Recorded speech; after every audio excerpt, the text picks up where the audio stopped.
upang kanyang pirmahan patunayan na ang Senado ay malaya at matapang na naninindigan para sa mamayan.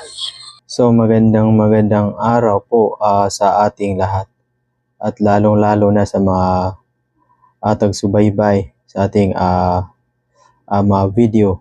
So ngayon mga par ay ngayong araw na to ay pangalawang pagharap sana sa mga gabinete sina Nicolas Torre, sina Remulla, Gibo Chidoro at saka Anyo mga par.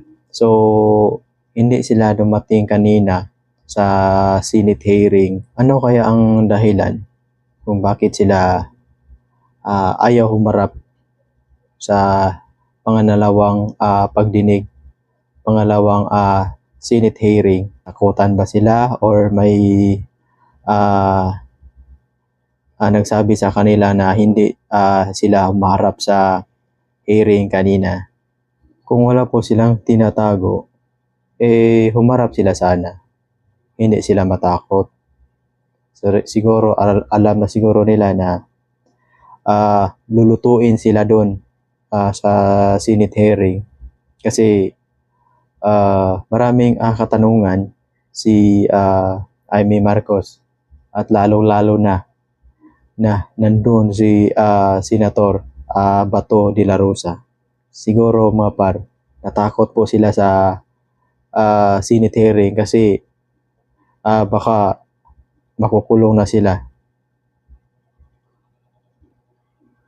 So ngayon mga par, si Amy Marcos at saka Bato de la Rosa ay mag-release ng subpoena na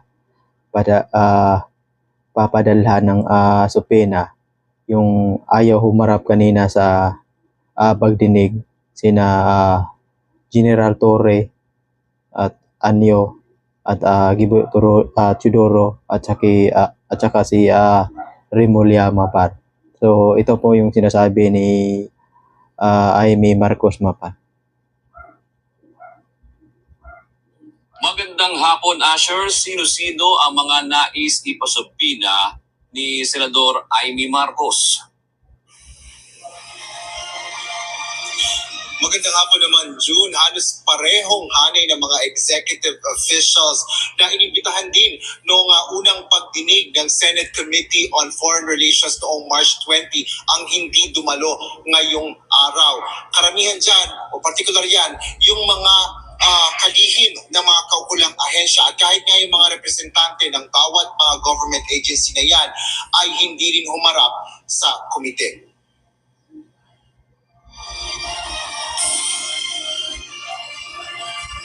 Kung ang sigaw ng taong bayan para kay dating Pangulo, Presidente Duterte, ay bring him home, ang sigaw ko naman sa ehekutibo, bring them here sa Senado para may testigo tayo at maliwanagan ang mga tao.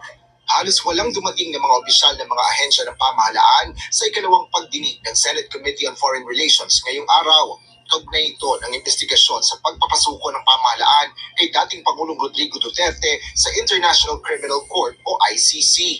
Sa 21 resource persons na inimbitahan, 3 lang ang dumalo sa pagdinig kung saan 2 ay mga kawani ng panig ng gobyerno mula sa Securities and Exchange Commission.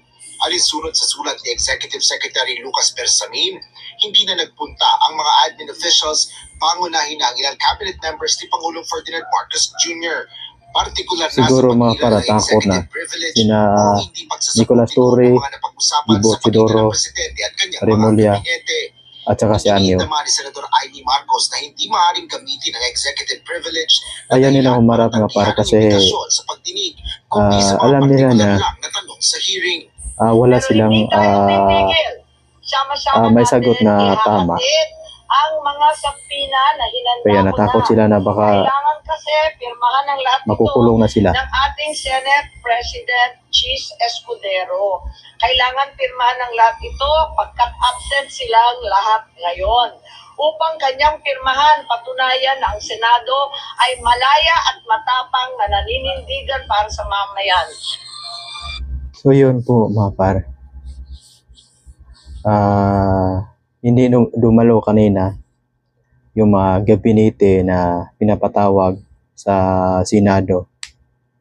So, anong ibig sabihin nito mga par? May tinatago sila? Natatakot sila?